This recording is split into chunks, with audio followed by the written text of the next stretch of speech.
Rewind 24 hours. We catch him on a call, bragging about a hat trick to someone on the other end.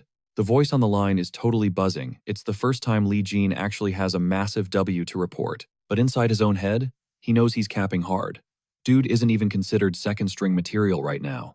Flashback to the grind. He managed to sign with the legendary Juventus Academy a while back. Pure luck got him in, but reality hit fast. He couldn't adapt, so they shipped him off to Fiorentina. Here, he's invisible, just a permanent bench warmer. Maybe they figure he's got zero talent, so why bother hassling him? It's comfortable, at least. Suddenly, a scream from the phone snaps him back to reality. Pay attention. He winces, telling her to chill. Classic Kim Yibu, his only childhood friend, and the loudest human being alive. Back in Korea, she mothered him like a little brother. Yeah, she's a pain, but she's his ride or die. She never ghosted him, even after the move to Italy. Guilt trips him a bit. Lying to her feels kind of scummy. But looking pathetic in front of her? Not an option. Besides, she'd never find out. Until she drops the bomb. She's coming to Italy. His stomach drops. He panic asks what the hell she's doing here. Her answer? She got into a culinary school.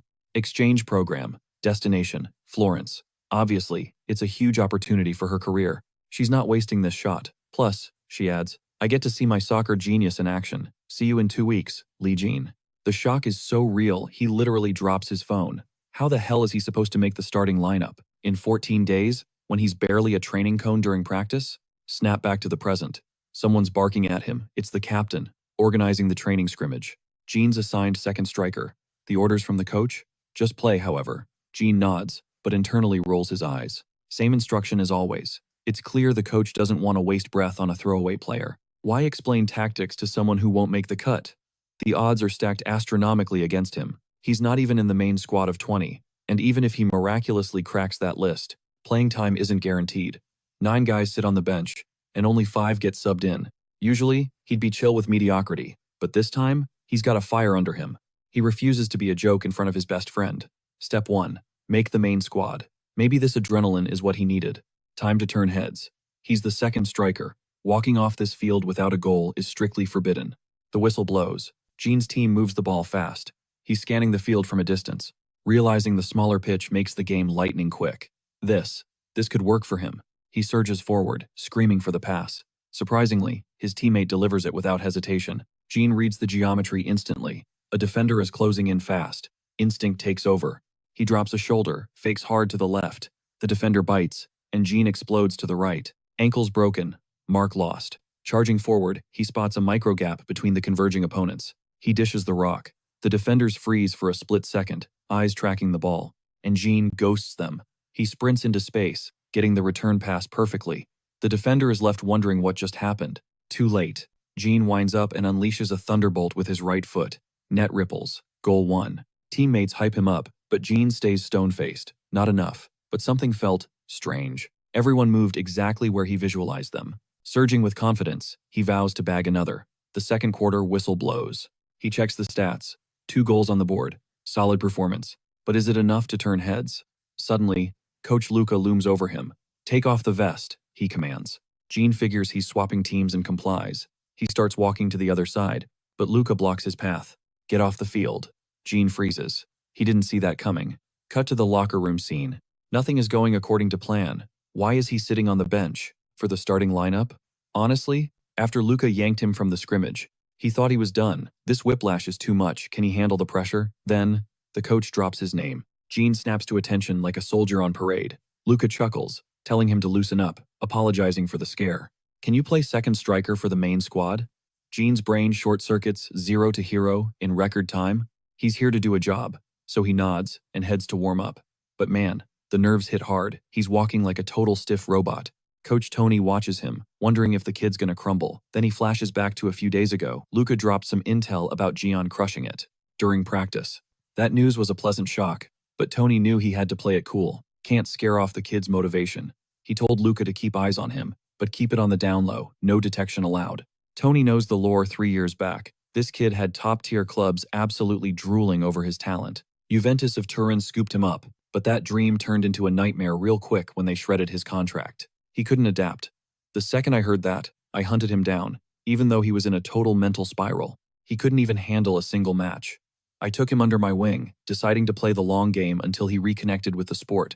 Today might finally be the payoff. Even though he was stuck in limbo for 2 years, I never once doubted the beast inside him. Finally, the genius who doesn't even realize his own power is about to step up and climb to the peak of the soccer world. Back on the pitch, the ball's moving, but the starting striker is hitting a wall on the attack. Gian clocks it immediately. He figures they're subbing him in just to save the starter's legs. Still, he's got to find a way to outperform Gino. He needs to shake those defenders. Warm-up complete, he's just standing there wondering when he gets the green light. But he snaps out of it fast, shifting focus to dissecting the chaos unfolding on the field. He needs to bring his A-game.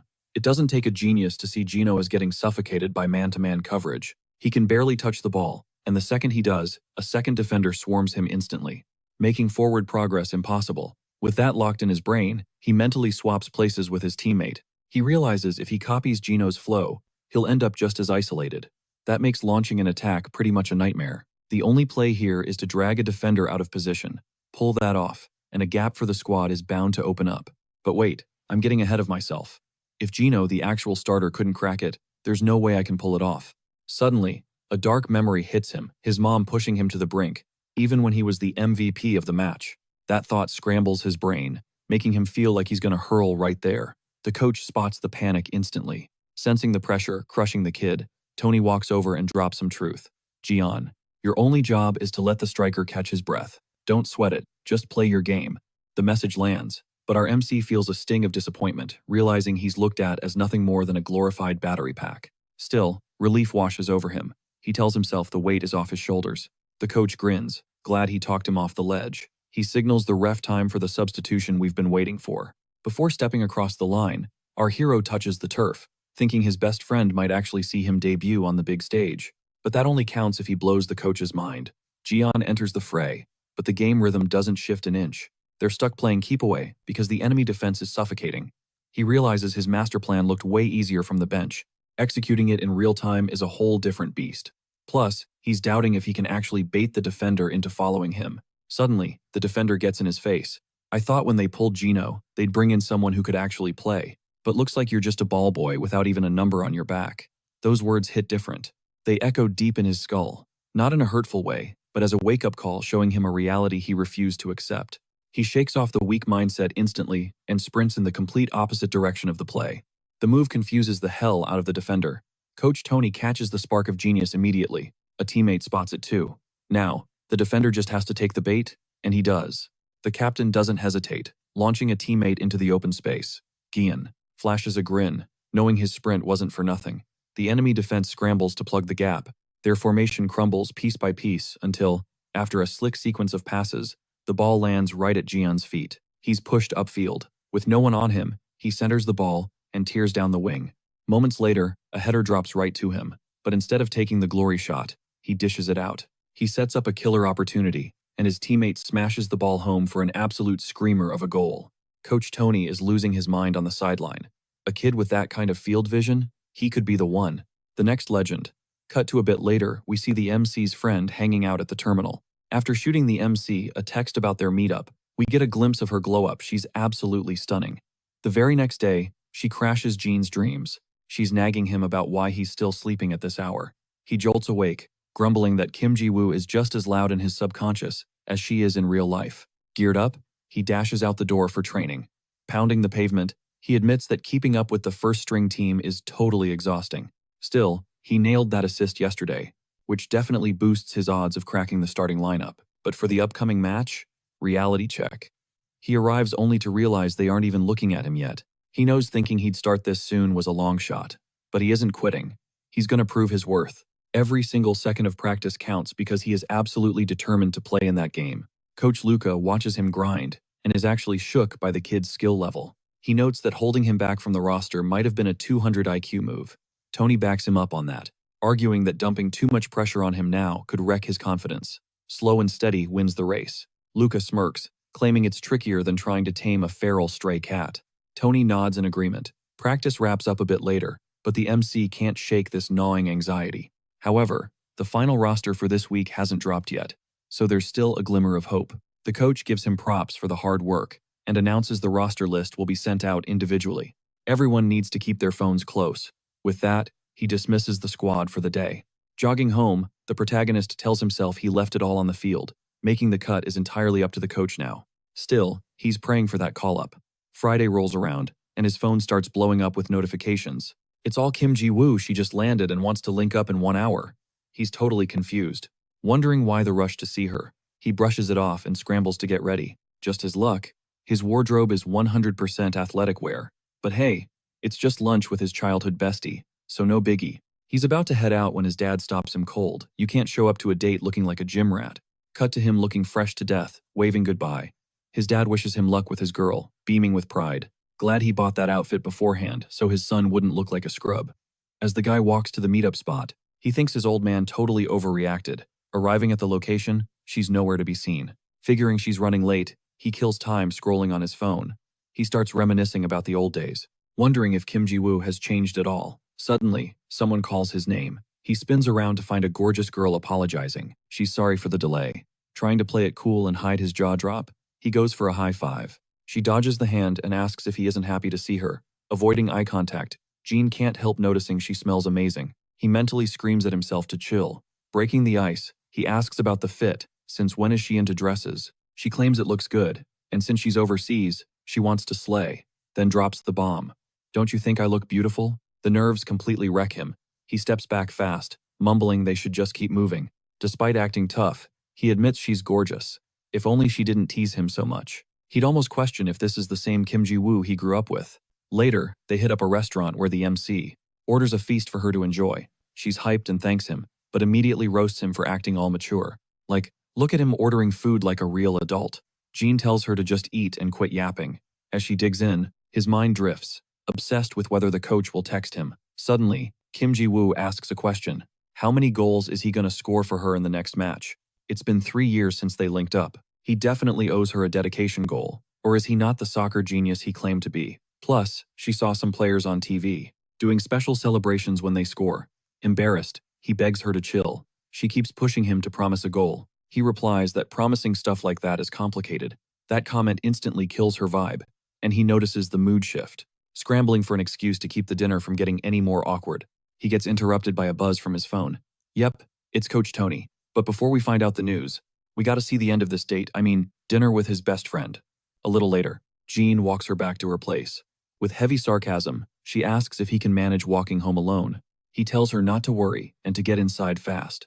As he walks away, she shouts out a reminder that they'll be seeing each other soon. Sunday morning hits. Jean mutters under his breath, still freezing out here, just like always. En route, he's glued to his smartphone, scrolling anxiously. Looks like he actually made the roster for the upcoming match. Perfect. Now he's got a solid alibi if he stays benched the whole time. But then, the memory smacks him. He totally forgot that cocky line he dropped on Kim Yi-gu. She asked how many goals he'd dedicate to her, and he hit back with, how many you need. Just thinking about it makes his stomach churn. If he hadn't flexed so hard, he'd be chilling right now. He doesn't even know if he's gonna step on the turf, yet he made that wild promise. Actually, scratch that. Thinking it over, the absolute best-case scenario is riding the bench. That way, he won't humiliate himself in front of her. Still, the lies are piling up, getting heavier by the second.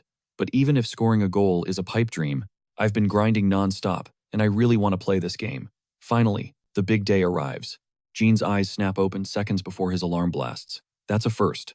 The room, the weather outside, it's the exact same vibe as every other day, but something feels different in the air. There's zero guarantee he'll play, and today could be the day his house of cards collapses. Surprisingly, the adrenaline doesn't feel half bad. Suddenly, his bestie's face pops into his head. He panics and shakes the thought away, telling himself, it's definitely not because of her. With that denial locked in, he hops up to prep for the chaotic day ahead. His dad catches him up early and gives him props, then offers some homemade sandwiches. Our protagonist hesitates for a split second. How bad could they be? He takes a bite. Nope, they are absolutely trash. His dad asks if they're not to his taste. He lies through his teeth saying, they're great, I'll just save them for the road. Cut to a bit later, he's geared up and heading out while his dad yells, give it your all. Fast forward, and we're inside the locker room. Jean looks wrecked, prompting a teammate to ask if he's good. He mumbles, I'm fine, but nobody's buying that weak performance. Jean is a bundle of nerves, totally understandable, considering the last time he stepped on a pitch was a year ago with Juventus, and he hasn't played a single minute for Fiorentina yet. Trying to chill out, he decides to doom scroll on his phone. Big mistake. He stumbles across a photo from his last game, and the memory of crumbling under the pressure comes flooding back. But then, A text notification from his bestie snaps him out of the spiral. She's hyping him up, telling him to find her in the crowd if he scores. He cracks a smile, thinking, this time feels different. Luca shouts out, it's showtime. The whole squad nods and follows the lead. Obviously, our protagonist is right there with them. Even though it's just a youth league game, the stands are actually packed. Jean, being Jean, gets the jitters and starts walking like a robot, drawing everyone's eyes. His friend, who's right there in the crowd, sends him some telepathic luck before screaming at the top of her lungs that she's watching him and he better leave it all on the field. 5 minutes into the match, Gino calls for the rock. His teammate doesn't hesitate and feeds him the pass. A defender tries to lock him down, but the striker fakes a hard drive to the right. At the very last second, he shifts the ball's path with a shoulder feint, leaving the defender in the dust. The Fiorentina squad pushes upfield, setting Gino up for a clean shot on goal. Tough break though, it smacks the crossbar and ricochets out of bounds. His teammates hype him up, but Gino looks annoyed. You know who else isn't thrilled with Gino's performance? Jean. He's counted 4 shots on goal from his rival already. If Gino keeps dominating like this, Jean's chances of subbing in are practically zero. Suddenly, the striker takes a nasty hit to the face. Luca immediately screams for a yellow card. One of the teammates checks on Gino, but he brushes it off. I'm good, just a scratch. We cut to Gino absolutely owning the field, syncing up perfectly with the rest of the squad. The camera pans to Kim Yigu. She's wondering if this game is really exciting enough to warrant all this screaming. Plus, it's still 0-0. Yelling isn't going to magically change the scoreboard, right? But as the thought crosses her mind, she remembers Jean, telling her he might not play because the opponent is too weak and he's Fiorentina's secret weapon, so they only unleash him for the big games. Now she's getting worried. Is she even going to see her friend play today? Right on cue, the crowd goes absolutely nuclear. The first goal finally lands, and of course, it's Gino. Kim looks totally stunned. But if this keeps up, Jean's chances of hitting the grass are non-existent. Weirdly, our protagonist looks hyped. In his twisted logic, if Gino scores more, it becomes a blowout, meaning they'll sub him in to give Gino a rest. The rest of the first half is basically a Fiorentina highlight reel, ending with a crushing 3-0 lead. Back in the locker room, everyone's high-fiving, and our guy, despite riding the bench, joins the celebration since they played lights out. Suddenly, Coach Tony walks in to drop the game plan for the second half. As soon as he wraps up, Jean steps up, ready to demand some playing time, but he freezes. The words just won't come out. Tony asks if he's feeling all right, and Jean panics. Yeah, just gotta hit the restroom and bolts. He's wandering the halls with zero purpose, totally lost in the sauce. He keeps telling himself he's exhausted every single option. But it ain't over till the fat lady sings. The clock is still ticking, and anything can happen. He hypes himself up and heads back out with a fresh mindset. His bestie is in the stands, screaming her lungs out, while his itch to get on that field is turning into a burning need. Second half kicks off. Same old story, same stalemate on the pitch. Nothing's changing. 60 minutes in, Coach Tony signals the cavalry. Andre, the backup striker, and Fabian, a defender, and Jean, the third-string striker. Our MC was about to throw in the towel, but suddenly, pure adrenaline surged through his veins. He's ready. He starts warming up right next to Tony, but the coach looks super awkward. Tony basically tells him to back off and warm up in his own zone. Jean's inner monologue? Yikes, this vibe is trash. It's a no-brainer. Between Jean, the rookie with 0 minutes, and Andre, the golden boy, Blue Eyes is the obvious pick. Can't sleep on the defender either. If they want to park the bus and play it safe, that's the strategic move. But come on, put me in, coach. I've been cashing checks without breaking a sweat. Let me earn my keep on the grass. Time ticks away. Minute 71. Coach Tony walks up to the fourth official with the sub card. It's decision time. Camera pans to the bleachers. The crowd is buzzing. They think Gino is coming off and betting everything that Andre is subbing in. But then, the board lights up. Number 20. The fans are totally shook. Who is that guy? But Kim Ji-woo? She's grinning ear to ear. Her bestie, the soccer genius, is finally hitting the pitch. Jean freezes, totally out of it, until Coach Luca snaps his fingers. Yo, you listening? Jean snaps back to reality, looking more confused than Goku in the wrong anime, and nods. Luca drops the classic line, just go have fun, no pressure. This match is a wash anyway. Jean's stomach is doing flips, but he locks in. He high-fives Gino and storms the field. Promise time. But it's a rough start. Kim watches as Jean gets ghosted by the ball, and when he finally gets it, he panics and passes instantly. She's losing it. Pass him the rock. He's the ace. Then she realizes ever since Jean stepped up, her heart is racing like crazy. The game is finally alive, but on the field, it's still a gridlock. Fiorentina is just playing keep away, waiting for a miracle. Jean realizes it looked easy from the bench. But down here, it's a shark tank. Every defender is a predator. Too bad I'm starving too. Boom. He explodes toward the midfield. His marker is glued to him, but that's not all. Number 5, from his own squad, charges the same spot. The opposition is totally confused. Then, number 4 launches a pass deep into the chaos. Panic sets in. They think the blonde guy is the target. Psych. He lets it roll right through to Jean. The defenders are caught slipping, and our MC capitalizes. With a silky smooth touch, he chips the ball right over their heads. Sombrero style. He doesn't hesitate. He sprints toward the goal like a bullet. Kim gasps. She didn't know he had wheels like that. Coach Luca is stunned, not by the move, but by how Jean just commanded the entire offense to break the deadlock. Show him what you got, kid. Jean sees 2 defenders closing in. He stutters his step, eyes darting left and right. Complete misdirection. The defenders freeze, paralyzed by indecision. The goalie screams, "Mark him, he's right there." Too late. Jean winds up and unleashes a cannon. The power is so terrifying the defender literally ducks for cover. The keeper doesn't even sniff it. Everyone, players, coaches, the crowd, is absolutely floored. Jaw-dropping silence. But Jean, his mind is on one thing. Promise kept. His teammates swarm him, shouting, "You're built different." He's confused, thinking they mean his nationality. Different breed? Is that 'cause I'm foreign?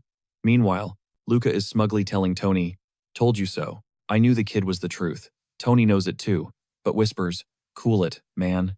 Don't flex in front of the squad. You'll kill the vibe." Luca realizes his bad and apologizes. Tony gives credit where it's due. Jean only made the roster because Luca pulled some major strings. Tony thought he wasn't ready. But Jean realizes the job isn't done yet. He scans the crowd, locks eyes with his girl, and hits her with the coldest pose imaginable. He unleashed his first goal celebration. Kim Yigu, totally blindsided. Her face went from ghost white to tomato red in a split second. Cut to the walk home. She turns to Jean, vibing with the moment, and admits she's relieved he wasn't capping. "Come again?" he asks. She keeps it real. The whole soccer genius's flex. "Honestly, I thought you were just talking big to impress me, Jean." Jean looks wounded. No way would he pull a stunt like that, especially not for clout with her. She drops the subject immediately, and just flashes a smile. But then, a light bulb goes off. She recalls something our main character dropped earlier, so she hits him with the big question. "So, you starting in the next match?" Jean freezes, completely shook, but she's not done. Before he can dodge, she boxes him in. She mentions the next opponent is a nightmare matchup, which means the team's ace has to be in the starting lineup. Or are they going to bench him until the last second again like today? Jean realizes he dug his own grave. He stays silent with her, but internally, he's breaking it down for us. Next up is Napoli, a powerhouse squad known for their insane high press and suffocating defensive line. Right now, Fiorentina is sitting in 3rd place. If they want a straight shot to the tournament, they need to snag 1st or 2nd place. No pressure, right? That match is going to be a war, and don't even get him started. On the game after that against Juventus, the current kings of the leaderboard, suddenly, Kim Yigu snaps him out of his spiral, asking how many goals he's planning to rack up. Jean tries to keep it humble, mumbling that it's not that simple. She hits back with a smirk, teasing him. "What? Does the soccer geniuses only have confidence against the scrubs?" Bullseye. That shot went straight for Jean's ego. Without engaging his brain, he promises to drop a hat trick just to keep her happy. But, internally, he knows. He just made things 10 times worse. While he's beating himself up about lying, she grabs his attention again and tells him she'll be waiting for that epic celebration he dedicated to her today. Our MC can't handle the cringe and turns so red, he begs to speedwalk the rest of the way home. On the way back, the girl soaks in the scenery, loving life. Meanwhile, our protagonist is stuck in his head, stressing over the mess he just created. But he decides, screw it, it doesn't matter anymore. All he has to do is grind in training and force them to make him a starter. Fast forward to the next day. We cut to the recovery session. Jean is standing there wondering why he even has to be here when he only played 10 minutes. But before he can spiral over the nonsense, he spots Gino saying his goodbyes to the squad. It strikes him as weird, so he eavesdrops from a distance.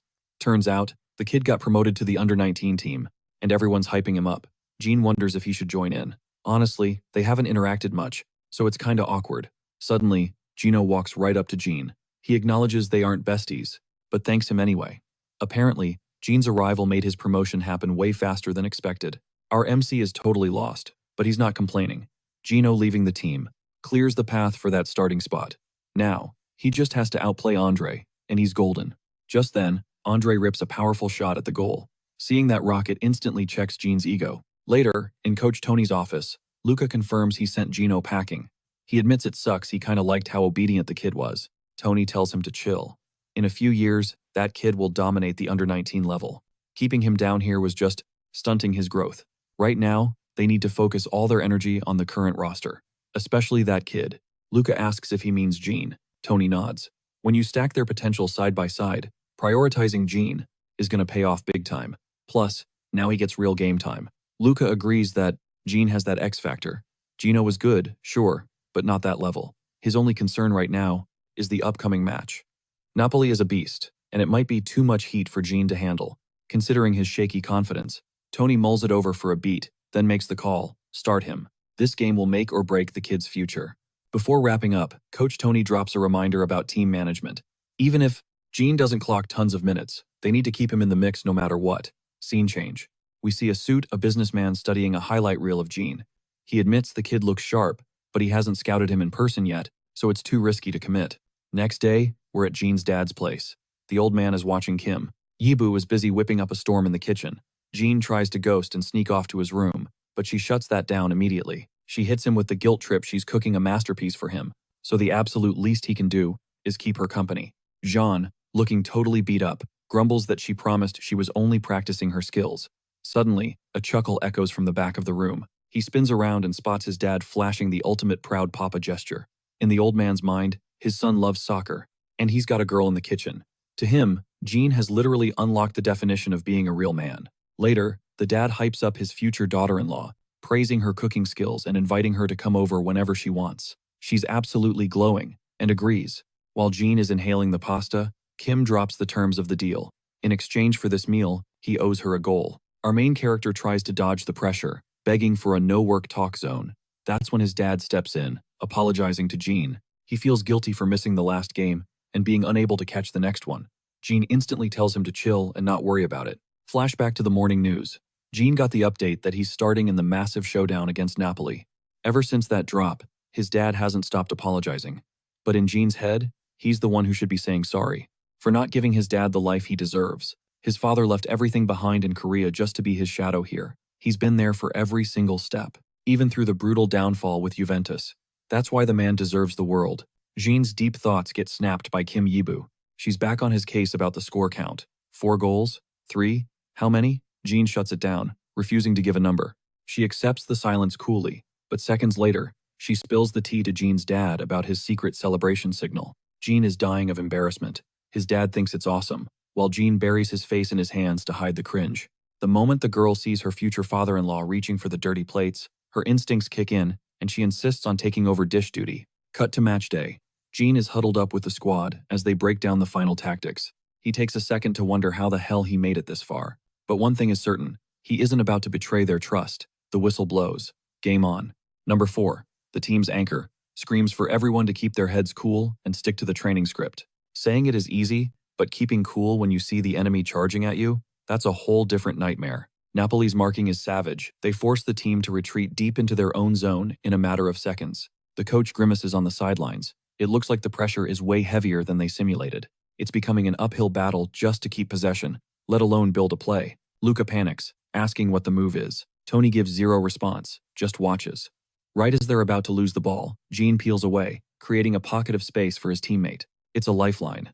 The teammate launches the pass to Gene's spot without hesitation, and he controls it like a pro. No thinking, just instinct. He launches a lightning-fast counterattack. A defender slides in to kill the momentum. The protagonist flicks the ball to Bruno, the left back. Bruno catches it with pure elegance and keeps the drive alive. As Bruno tears down the sideline, Gene matches his pace, sprinting toward the center. Gene's analyzed his teammate. He knows Bruno isn't passing, but Gene's job right now is to sell the fake. He charges into the center, baiting a defender to follow him. The Napoli captain sends a man to cover Jean, which gives Bruno a clear shooting angle. He doesn't hesitate and cuts inside. He unleashes a rocket with his right foot toward the net. It barely misses, nearly a disaster. But hey, it's their first real threat. Bruno apologizes to Gene out of respect. Gene just shoots him a thumbs up, no sweat, we go again. Later, the Fiorentina captain screams for the team to reset, but Napoli is already swarming them before they can blink. The pressure forces a sloppy mistake, sending the ball out for a throw-in. The blue team wastes zero time. Quick throw, rapid-fire touches through the midfield, and they launch a cross into Fiorentina's box. The defender tries to block, but it's useless. The striker has the height advantage and hammers a header home. An absolute epic goal. While the blonde striker celebrates, our protagonist is dissecting every error his team made. He knows the pressure is about to get suffocating now that they're down, but he still believes this game is winnable. Exactly as predicted, Napoli cranks up the heat, dominating the flow for most of the first half, until minute 40. A Fiorentina throw-in goes loose. The team captain literally dives headfirst not to save it from going out, but to deflect it off an opponent to keep possession.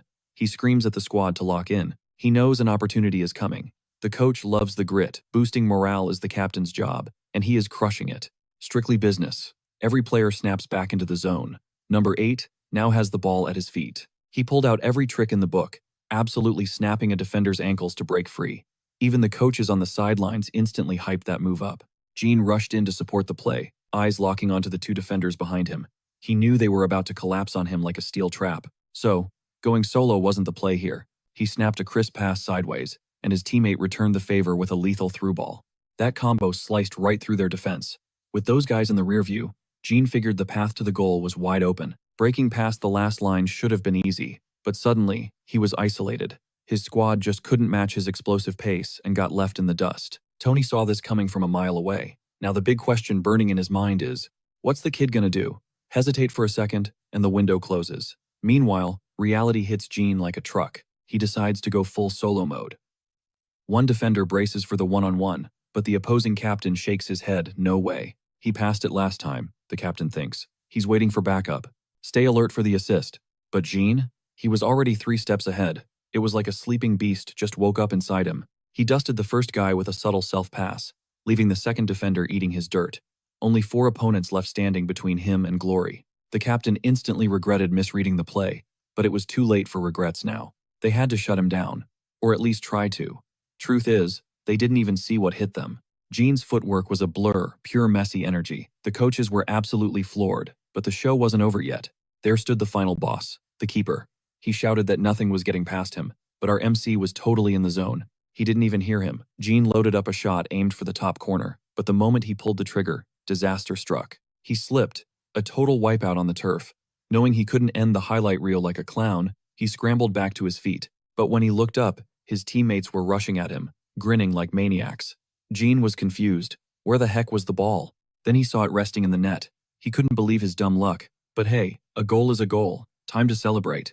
That lucky strike leveled the score. We're back to square one, baby. Tony noted that a goal like that is going to shatter the enemy's morale. Just look at their coaches' faces. They look absolutely shell-shocked. Luca mentioned he expected some rookie jitters since it's Gene's first start, but the kid's playing like a seasoned pro. His colleague agreed, realizing the kid just physically manifested exactly what he'd visualized in his head. He's becoming an unstoppable force on that field. Right now, Gene's got to be thinking that absolutely anything is possible. I'm hyped to see his ceiling, the coach admits. Later, in the locker room, we see the squad, roasting each other over mistakes. To an outsider, it looks like they're about to throw hands. But according to Gene, that's just their love language. Though, honestly, sometimes even he wonders if a fistfight is about to break out. Suddenly, his mind flashes back to that goal. That wasn't skill. That was a total freak accident. If he'd messed that up, he'd be benched for life. Lady Luck definitely bailed him out big time. But hold up, it wasn't just luck. There was a spark of genius in there too. Even if nobody else saw it, he played that perfectly. Coach Luca calls a huddle. Everyone locks in on the strategy, swearing they're going to go out there and snatch that W. With the second half kickoff seconds away, our MC wonders if he can keep this momentum alive. Bruno walks up, daps him up, and tells him to stay cool. Let's run it back and score another one, he says. Gene nods, getting back in the zone. Then he glances at the stands and spots his girlfriend. Her face? Total disappointment. Major mood killer. It completely ruins the stadium vibe for him. Why the long face? Then it hits him he forgot the special celebration he promised her. Pure panic sets in. Scoring again isn't just a goal now. It's a mandatory survival mission. If he doesn't score, he'll never hear the end of it. Suddenly, Coach Tony snaps him out of his spiral. Tony asks if the kid's good to go. Gene lies and says, yeah, so the coach eases up a bit. But Tony's sharp, he notes Gene. Looks like he's running on fumes. If you need to tap out, just signal me, he warns. We'll sub you instantly. Gene hadn't even realized he'd been gasping for air for a while now. Still, he slaps his cheeks to wake himself up. He gives himself a deadline. Score in the next 10 minutes. Before he gets yanked off the field, the whistle blows for the second half, and the Napoli defense pushes way up for a high press. Jean's confused by the aggressive formation but shrugs it off. However, the ones analyzing this carefully are the coaching staff. They figure the enemy team is desperate and hunting for a quick goal. But there's a fatal flaw in that strategy. They're leaving themselves wide open, and they're totally overlooking one huge detail. Ian is a straight-up menace on the pitch. He instantly clocks that Napoli's offense is overloading the left flank. Big mistake. That leaves the opposite side completely wide open. If they can just exploit that gap, it's a guaranteed goal. Suddenly, the Fiorentina captain shuts down the Napoli attack and steals possession.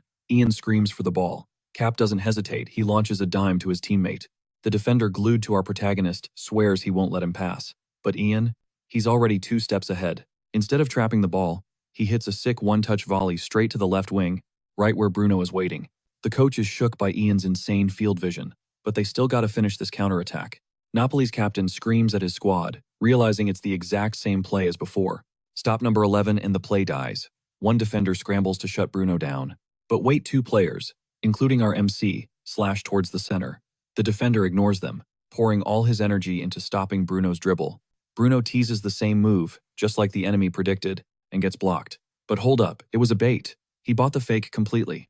Bruno slices a low pass to Ian, who had ghosted past him seconds earlier. Ian catches it clean, but he's got 0 shooting angle. With no other options, he goes for a cheeky chip shot over the keeper.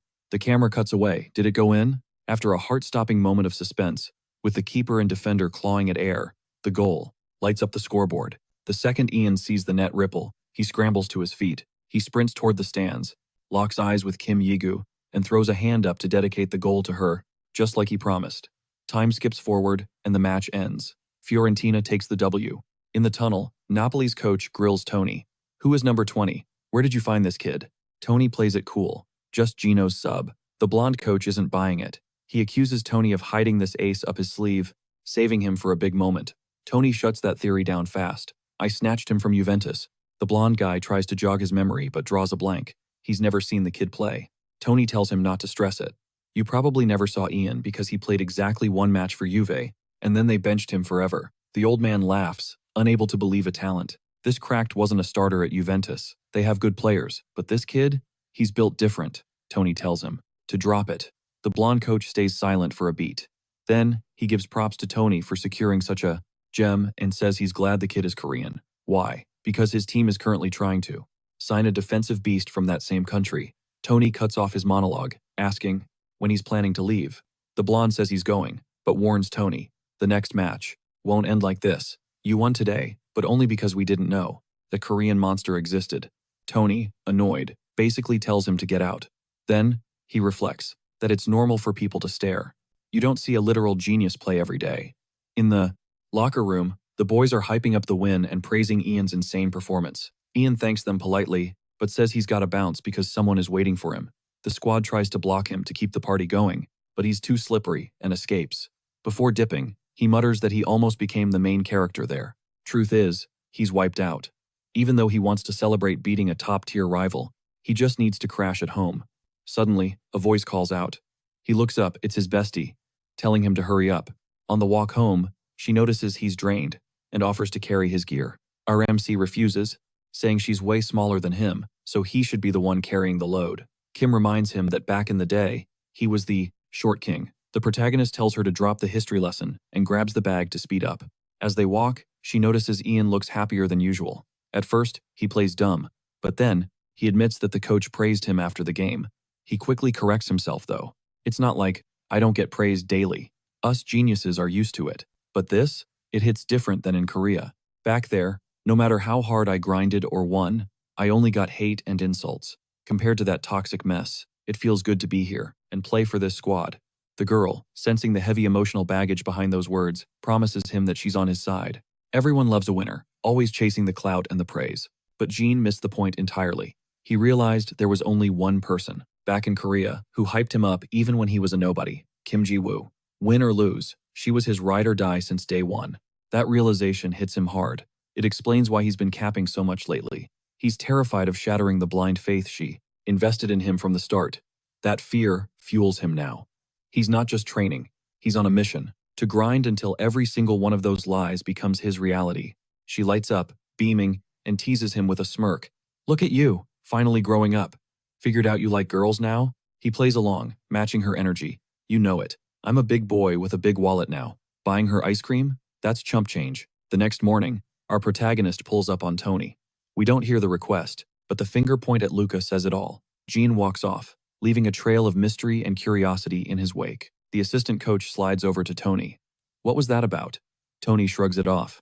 Nothing major. The kid just volunteered for overtime. He wants to stick around and shadow Gene for extra training. He asked to train late. Luca's eyes light up. He's pumped, but he quickly masks it, groaning about the extra workload to play it cool. Mid-drill, Gene starts spiraling. Did he cross a line asking for this VIP treatment?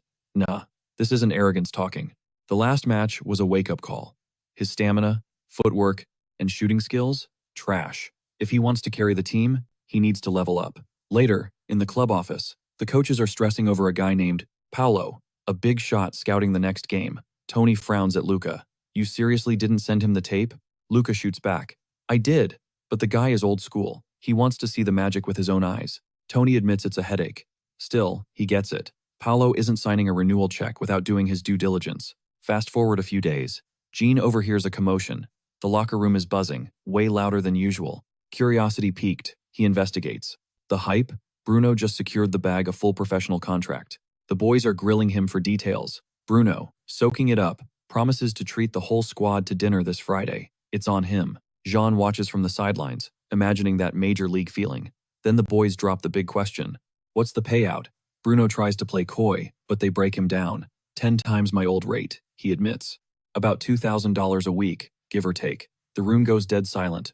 Even Jean is shook. He's currently scraping by on $140 a week. If you multiplied his paycheck by 10, that's life-changing money. He could fix the busted washer, buy his pops a ride, and spoil Kim Ji-woo with an endless buffet. Snapping out of the daydream, he daps up Bruno. Congrats on the big move. Bruno nods. Make sure you clear your schedule for Friday. Gene promises he's there. Suddenly, the coach blows the whistle. Back to the grind. Jogging over, the protagonist whispers to himself that he's next. A better contract is coming, even if it feels like a pipe dream right now. Considering he was playing for free just yesterday, he's got a long road ahead. Practice wraps, but the field isn't empty. It's just Gene and Luca under the floodlights. Gene is on the attack, trying to break Luca's defense. He throws a body feint. Quick feet blocked. No dice. Gene realizes the old bag of tricks is empty. You can't spam the same move twice on a pro. He resets, cutting hard to the right. Luca shuts down the lane. Gene pivots back left. But it's a double bluff. He keeps driving, accelerating past the confusion. The coach bid on the fake, anticipating a cutback that never came. Gene blows past him. Luca grins. Okay, you actually got me there. Gene's skeptical. He definitely let me have that one, he thinks. Still, the gratitude is real. Luca waves him back to the line. Again, Gene, running on fumes but hyped, nods. Let's get it. Gasping for air during a break, Jean realizes this is elite treatment. Luca isn't just a coach right now. He's playing defender, goalie, and strategist, tailoring every drill to Gene's weak spots. The guilt hits harder than the fatigue. He's monopolizing Luca's time. Finally, Gene's legs give out. Session over. Luca tosses him a water bottle, looking weirdly happy. What's he smiling about? Gene has no clue. He pushes the thought away. Right now, the only thing that matters is the grind. If he kills himself in training, maybe, just maybe, he won't be mediocre anymore. That's the fuel. He looks up. Thanks, coach. Luca raises an eyebrow. For what? Gene is earnest. For the dedication. Seriously. Gene, feeling the weight of the favor, adds, I swear I'll pay you back someday. Luca freezes, caught off guard, but sees an opening. Well, since you brought it up, if you really want to pay me back, don't just say it. Bring your absolute A game to the next match. Gene starts to panic, but before he can spiral, Luca cuts him off cold. Listen, nothing on this pitch is an accident. I've been in this game too long. A goal off a keeper's rebound? That ain't luck, bro. That's the payout from grinding shots over and over. Trust your gut. Trust your stats. Gene is stunned by the pep talk, but then that main character energy kicks in. He's hyped. He realizes the squad has his back. Smash cut to game day. Fiorentina versus Empoli FC. But hold up, Coach Tony drops a bombshell. The whole strategy? It revolves around Gene now. He's the conductor, the offense, the tempo, everything runs through him today. Our boy is confused, and honestly, even Luca looks like he missed a memo. Why go this hard? The plan was low pressure, but Tony just cranked the difficulty to nightmare mode. Meanwhile, up in the VIP box, we see Paolo, the money guy, sweating over spreadsheets. We're bleeding cash everywhere. His assistant blames the bloated roster of youth players. Paolo nods. I get it. But if we cut the dead weight and kept only the elites, we'd have a budget that actually works. Some of these kids have zero growth. Like that kid Tony is obsessed with. Total paycheck thief. The assistant points down to the field. Speaking of, that's him. Number 20. The Juventus reject. Paolo squints. You're right. Months on the payroll and zero ROI? We aren't running a charity here. Glasses guy chimes in. To be fair, he's been popping off lately. Paolo admits it's true. But a few lucky goals don't fix the balance sheet. Chubby guy agrees, but they decide to watch Tony's golden boy one last time. Big Nose joins the hate watch party, ready to nitpick every move Gene makes. Back on the grass, our protagonist is feeling the weight of the world. Leading the team? That's heavy. Plus, they're playing away. But he grits his teeth. He's going to outperform every past version of himself. He strikes this super dramatic anime pose, but from Luca's point of view, it just looks like an awkward wave. Luca gives a stoic nod back. I believe in you, kid. Whistle blows, game on. No hesitation. Gene hits the sprint button immediately, pressing the defense. The captain sees the hustle and screams for the team to push up. Gene's internal monologue, these guys are soft. Strategy unlocked, full aggro. The opponent with the ball sees the entire Fiorentina squad charging, and panics. He throws a sloppy pass to his striker, but it gets snatched instantly by a defender. For a few minutes, Gene's team plays keep away in their own zone, testing the waters. Gene notices the enemy striker dropping back deep. They're parking the bus, total defensive mode. Gene smirks, analyzing the data. 2 ways to crack a turtle shell. Option A, fake a flank attack, drag him out, then switch play. Option B, pure skill check, dribble through him. He makes his choice instantly. He barks orders to his team. The defender marking him gets annoyed at the passive playstyle. But suddenly, boom, Gene controls the ball and explodes forward. The defender is caught napping, but manages to recover. Doesn't matter. Gene dusts him, uses a teammate for a 1-2 wall pass, and keeps moving. Just like that, he's deep in enemy territory, one-on-one with the fullback. He thinks about a feint, but senses a chaser behind him. He dumps the ball backward to a teammate. The marker bites on the bait, jumping to block a shot that never happened. But the teammate flicks a gorgeous lob over the defender's head.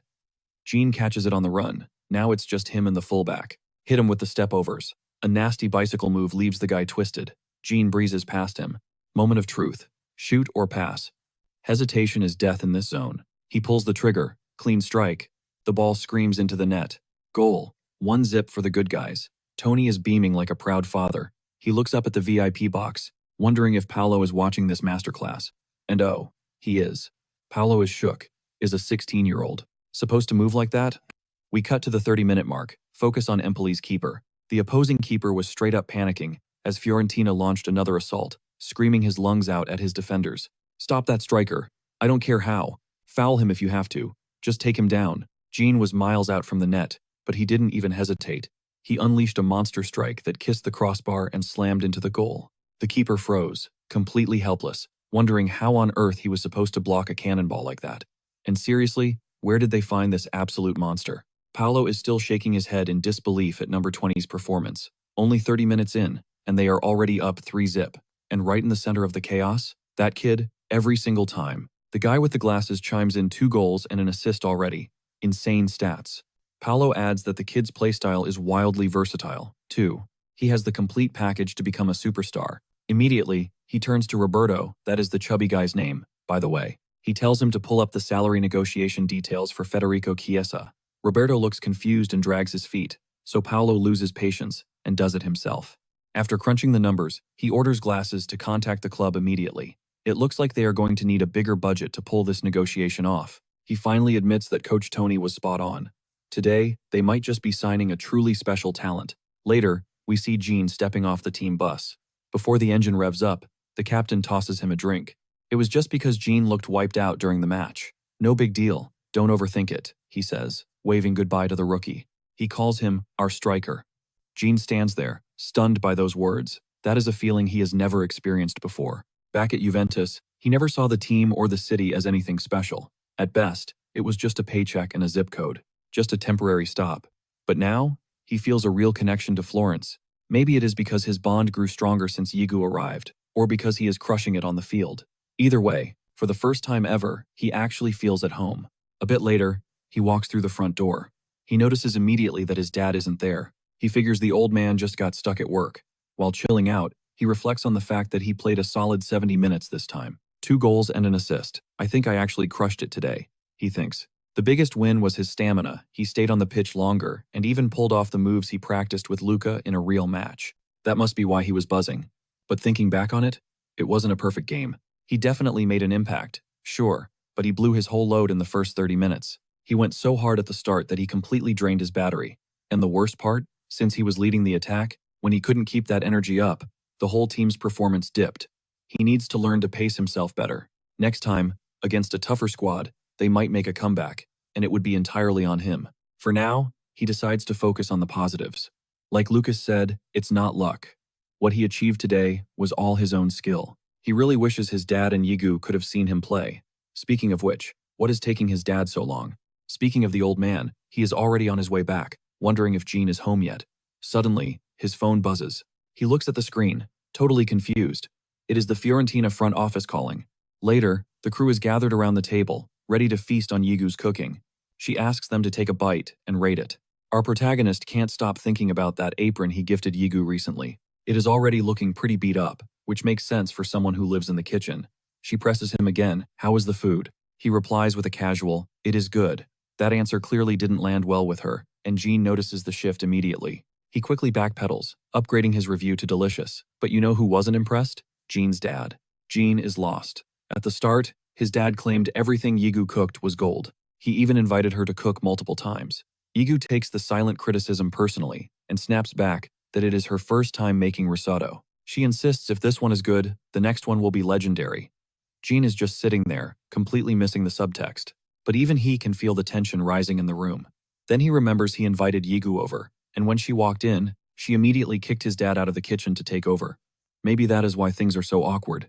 Then the old man throws shade, saying that making risotto is easy anyway. Yigu fires back, that is what they say. But even simple dishes taste different depending on the chef. Besides, Jean isn't even a big fan of risotto. Whenever they go out, he orders the shrimp. Suddenly, both heads turn to Jean. They demand to know what he prefers. Jean mumbles that it doesn't matter. Honestly, he would kill for a good sandwich. Without realizing it, he just handed the victory to his dad, because the old man thinks he is the sandwich king. Yigu, on the other hand, looks less than thrilled as she sits down next to him. She leans in and asks if he was lying earlier. Jean blinks, totally lost. She whispers, "About scoring 2 goals today?" The kid looks offended, acting like he just got accused of capping. Luca defends himself instantly. "I didn't call you a liar. I just asked if you really scored 2 goals. The boy notices Luca is in a super foul mood, and it clicks instantly. He knows exactly what's eating him. But before he can say another word, his dad steps in to settle the score. He's telling the truth about the goals. Then he drops a bombshell. The club phoned him. Jean immediately gets suspicious. What was the call about? His dad plays it cool, explaining they only reached out to highlight the incredible progress his son is making. They are definitely paying attention. They wanted to book a sit-down. Like, yesterday, our MC asks, "What's the angle?" The suit drops the bomb. "We're talking professional contract terms." Hearing that, Jean was absolutely shook. Pops steps up with the congrats. Meanwhile, Gian's having a flashback to when he was jealous of Bruno, thinking, crazy how fast the tables turned. Then it hits him his girl is still standing right there. He turns to her like, "See? Told you my goals were legit." She's totally unbothered. "I know. I googled it." That sentence sent a chill down Gian's spine. Did she find out he's been capping? On the way to Yibu's place, he nervously asks what exactly she saw online. She shrugs. Just the match score from today. Huge sigh of relief. He thought Kim Yibu went full detective mode. Then, she hits him with a question. "Is this signing thing actually a big deal?" She asks because he's been grinning like an idiot since he heard the news. The protagonist tells her it's massive. She asks, "Okay, so what changes?" He says, "First off, I officially debut as a pro. Second, and this is the best part, my paycheck is about to level up." Now Yibu's interested. "So, how much we talking?" He admits, "Honest? I'm kinda dying to find that out myself." She brushes it off and gives a salty congrats. Gian thanks her, realizing everything he's achieved so far is literally because of Yibu. If she hadn't touched down in Italy, none of this plot armor would exist. He thanks her again. She pretends she didn't hear. "What?" So Gian repeats the gratitude. She heard him that time, and Speed walks away to hide the blush. Our boy tells her to wait and tries to catch up. He notices she's still acting salty, and wonders if she's still pressed about the food drama. When they reach Yigu's crib, she gives a super cold goodbye. Before she disappears inside, he thanks her for the meal. Earlier, declaring it the best food he's tasted in ages. With that compliment dropped, he waves goodbye. Suddenly she yells, "Wait!" She mumbles she'll let it slide this one time and tells him to get home safe. Jean is floored she was seriously holding a grudge over food. Cut to the next day, we're at the club HQ. Jean is already looking exhausted by the guy standing in front of him. Enter the family agent. He swears he's going to secure the bag with the best contract possible. While walking to the boardroom, this guy explains his strategy. Make the other side look like clowns. And today, he's not going to be the clown. Jean loves this guy's energy. We also learn that, even though he looks like a straight-up mobster, he's actually super legit. Last time, he handled deals with Juventus and Fiorentina. So, yeah, I think the MC is in good hands. A bit later, they meet the execs, who roll out the welcome mat. Rewind the tape a few minutes. Paolo and Roberto are strategizing over the offer they're about to drop on Jean. Paolo asks his buddy, "You got a problem with the terms?" The guy hesitates. He says the numbers are confusing. Paolo snaps back, "You blind or just getting too old for this gig?" The chubby guy replies, "No, boss. I respect your hustle and experience. But the math isn't mathing. Why treat a rookie with zero experience like a king?" Paolo, drop some wisdom. To a teenager, this check changes his life. But for a starter, this money is peanuts. That's the steal we're getting. You feel me? Glasses guy goes silent. Paolo takes that silence as confusion. Getting annoyed, he asks, "Do you actually see the vision here?" The guy quickly agrees, explaining the director thinks Jean will be a starter before the next negotiation. So locking him down cheap now is genius. "Back when I was coaching the squad," Paolo starts, "I took the U19 team to Spain for training.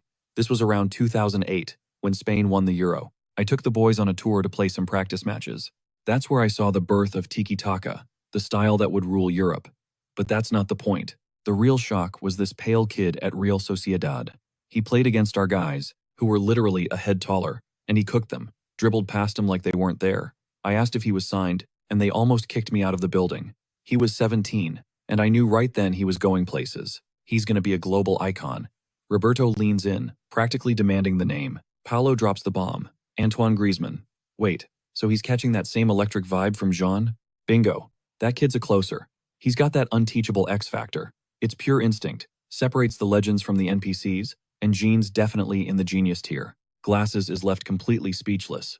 But the director shuts down the convo before he can even stutter a reply. "Give it a few years," he says.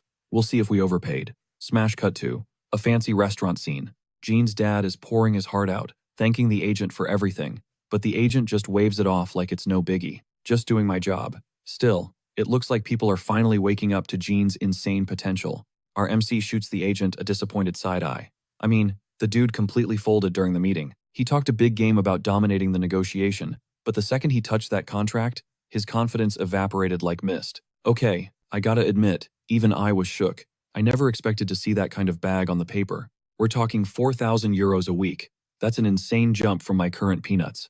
That's over 20 times my paycheck. Even Bruno, who was grinding constantly, never saw a level up like this. Are they hyping me up too much? Jean's spiraling thoughts get cut short by the agent's voice. He explains the high offer is a lockdown tactic they don't want him poaching. Don't ask questions, just secure the bag. Jean's hesitant, but he puts pen to paper. Boom, deal sealed. Back at the table, the adults are fighting over the check. Jean just wants to bounce, so he steps up. He declares he's got it. He's feeling like a literal deity right now. This bill is chump change to him. Next morning, the god complex feels like a major cringe moment. He can't handle the crushing weight of all these eyes on him. Staring, whispering, "It's too much. To see how we got here, let's hit the rewind button about 2 hours." We see Jean pulling up to school, sweating bullets. He admits he's more wrecked with nerves now than when he faced Napoli on the pitch. Probably because his school memories are straight-up nightmare fuel. Being painfully shy, combined with the language barrier, meant he never really clicked with anyone. Making friends was impossible. Worse, he was fresh meat for the bullies, who were supposed to be his own teammates. Toxic much? And whenever he snitched to the adults, they completely ghosted him. So yeah, school is a no-go zone for his mental health, but he's got to survive one more year to grab that diploma. Jean kept this whole dark backstory a secret from Kim Ji-woo. No way he's trauma dumping on her. He requested a transfer nearby. The plan? Keep his head down and grind it out until graduation. Wait, why am I tripping? He thinks. I'm making over $4,000 a week. A bunch of high schoolers can't scare me. Famous last words. The second he opens that door, the intensity of the stares crushes him. Then, disaster strikes. A girl screams, "That's Jean, from Fiorentina." The room explodes. Suddenly, He's drowning in a sea of classmates begging for autographs. They're firing questions like a machine gun. Later, signing shirts, our MC realizes how surreal this feels. It's bizarre, but it makes sense. In Italy, football isn't just a sport, it's a religion. Everyone watches. But since these kids are too broke for Serie A tickets, they obsess over the youth leagues. That's his fan base. The autographs are fine, but the selfie requests? Super awkward.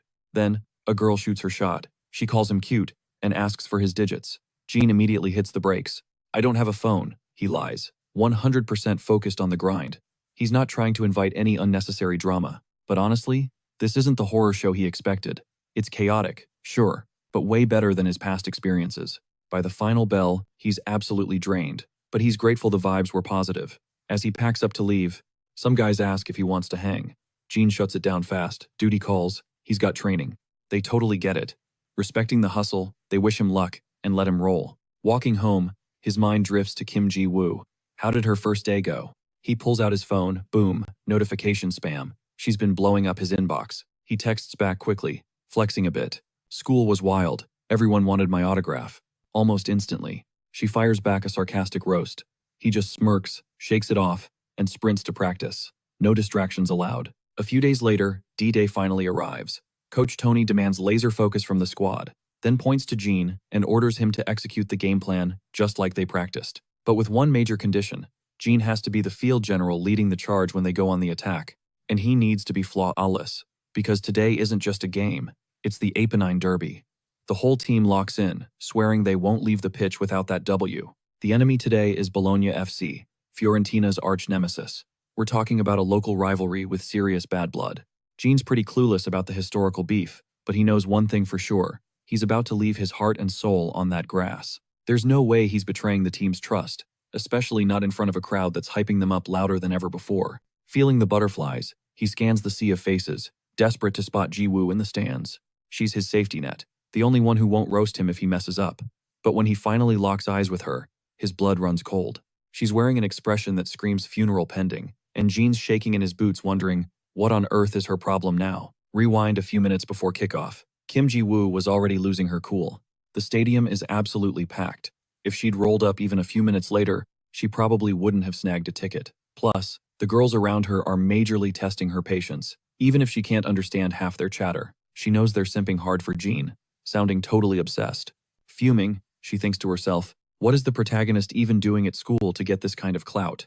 She says she's glad he adapted well, blah blah blah. But deep down, she hates it.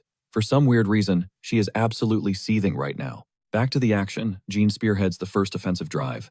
With robotic efficiency, he leaves the first defender in the dust. Another guy steps up to block him, but Gene's got backup, so he dishes the rock. Bruno catches it with a filthy back heel flick and sends it right back. Just like that, they slice through to the final third of the field. After a split-second scan, our boy notices Enzo is positioned perfectly. He doesn't hesitate, launching a cross with laser-guided precision, but the defender manages to outjump the striker, blocking the direct line to the goal. Enzo improvises on the fly and heads the ball back to Gene. Jean, who was trailing the play like a hawk, steps up and unleashes a rocket, burying the first goal of the match. The school fangirls go absolutely feral seeing Gene's skills, but there's still one person stewing in anger. His teammates mob him with congrats, but Gene's mind is strictly on Ji-woo. Spotting her, he thinks she shines brighter than anyone else in the crowd. He points a finger to his temple, an epic celebration dedicated straight to her. The blonde girl nearby nearly passes out from excitement. She totally thinks the gesture was for her.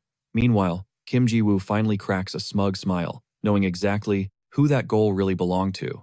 John sees his friend's mood swing and is still confused, wondering what her deal is. But he's got to stay in the zone. That early goal completely shattered his fear of making mistakes. Maybe it's the endless grinding in practice, but he feels untouchable. And the biggest surprise?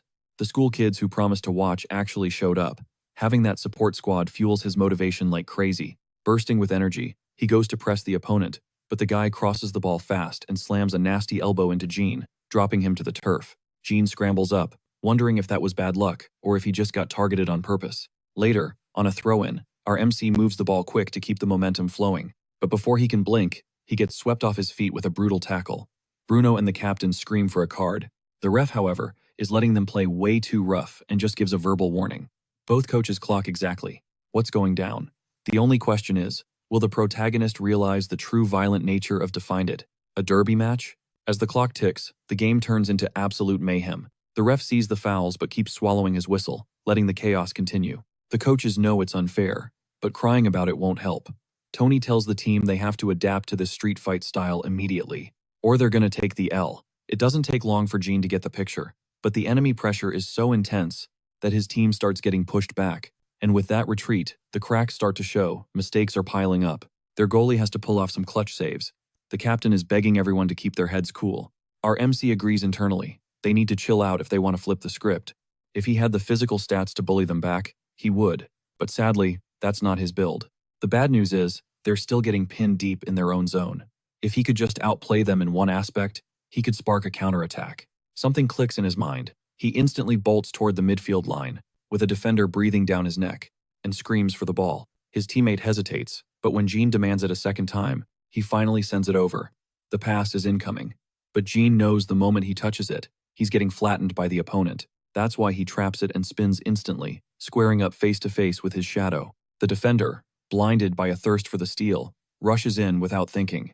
But Gene, he's got ice in his veins. He waits for the perfect split second to drag the ball back, dodging the rival's desperate swipe. He bursts down the sideline. His teammates' instincts kick in, they smell an opportunity, and flood the zone to support him. Enzo charges toward the enemy box, while Bruno slashes toward the center, finding a pocket of space. Gene spots him and lasers a precise pass that Bruno controls like it's nothing. The left wing Bruno's turf is wide open, so our MC hits the gas, sprinting to fill the void. Bruno locks onto him, targeting the kid for the next play. But instead of stalling, he threads a lead pass. To keep the tempo blazing, it's a foot race now. Gene and the Bologna fullback are going full throttle for possession. It's not just speed. This is a physical brawl. The defender uses his bulk to muscle ahead, gaining a few critical yards on the kid. Gene stumbles, nearly eating turf, but he refuses to fold. Digging deep, he hits another gear. The rival realizes he's cooked and decides to take him out with a foul. Just as he throws his body weight at the MC, Gene hits the brakes. The defender goes flying past, totally bamboozled. Path cleared, the kid secures the ball. It's the final stretch he has to pass. It's do or die, so he whips a powerful low cross, right into the danger zone. It's a grounder that Enzo, who's been tracking this play like a hawk, intercepts perfectly, smashing in Fiorentina's second goal. The captain wraps Jean in a bear hug, hyping him up for the assist. They rush the stands to vibe with the crowd. Meanwhile, a mysterious figure in incognito mode mutters that this kid is something special. His assistant urges him to dip before they get spotted. If the crowd realizes who he is, it's going to be total chaos. Reveal time. It's Dusan Vlahovic, Fiorentina's star striker in Serie A. Fast forward one day, we see the kid's dad handing over the bank credentials. The boy has been stacking paper, and it's time he managed his own finances. Gene tries to decline at first, but Pops isn't taking no for an answer. Staring at the responsibility in his hands, he thinks to himself, if he hadn't crushed it in those last few games, he wouldn't be ready for this weight. But one thing bugs him. Why were the coaches so quiet after the last match? Barely any praise. Whatever, that's a problem for later. Now he can finally treat himself. Dad asks what's for dinner, and Gene instantly shoots back. Let's eat out. Oof, that hit Dad right in the feels. He finally realizes his cooking is trash. Gene tries to backpedal, but every word just digs the hole deeper. Suddenly, Dad cracks a smile. He was just trolling him. He praises the kid for taking initiative. And hey, if they're dining out, they gotta invite Kim Jigu as payback for all the times she fed them. A few hours later, they're heading home. The girl is absolutely stuffed. She thanks our MC for the treat but scolds him for ordering a feast for an army. He tells her to chill, it's on him. Internally though, he knows he went overboard. Kim Jigu switches gears, bringing up the Bologna match. You were quite the celebrity out there. Every time you touched the ball, the girls went crazy screaming about how cute you are.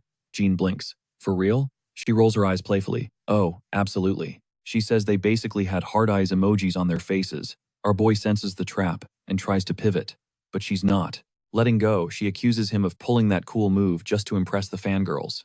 To shut it down, he drops a bomb. I did that for you. She freezes, totally caught off guard. Face burning red, she looks away. Gene smirks. If you liked the celebration, just admit it. Don't make that weird face. She punches his arm. Stop being an idiot. No girl likes that cheesy stuff. He just looks at her, grinning. Good to know that you're still the same old you. She turns 50 shades of red and swings again, but he blocks it effortlessly. Getting back to the point, he teases. So, were you jealous that other girls were cheering for me? No, she snaps. Why would I care? He shrugs. Cool, just checking. He was totally soaking in the adoration, feeling like the main character for a hot second. But before he could even finish his sentence, the girl starts throwing hands, smacking him, and telling him to zip it and focus on the game. He shoots back a sarcastic, "Chill out, will you?" That's when he realizes his dad ghosted the conversation. Before panic could set in, he spots the old man glued to a golf shop display, totally hypnotized. Kim laughs, saying he looks like a kid in a candy store. Our protagonist grins, realizing he finally has the cash to spoil the man, who's had his back since day one. A bit later, the dad tries to play the humble card, saying Gene shouldn't have dropped so much money, but the kid shuts that down. Spending on family happiness is never a waste. He actually apologizes for not being able to buy a few more sets. The dad's attitude flips instantly, and he immediately starts flexing his new gear right there in the restaurant. He's even showing it off to random passersby, bragging about what his son bought. Kim Ji-woo chimes in with a thank you, though she looks guilty, wondering if she went overboard with her request. Gene tells her to kill that noise, straight up telling her he owes her everything. She doesn't quite catch the weight of his words, but before they can get deep, a stranger interrupts the vibe. He approaches Gene with total respect and asks if, after the meal, he could snag an autograph. The whole table is shook, nobody saw that coming. Not missing a beat, Gene plays it cool, saying if he really wants a signature, he can do it right now. The man nods and, out of nowhere, rips open his shirt to reveal he's a die-hard Fiorentina stan.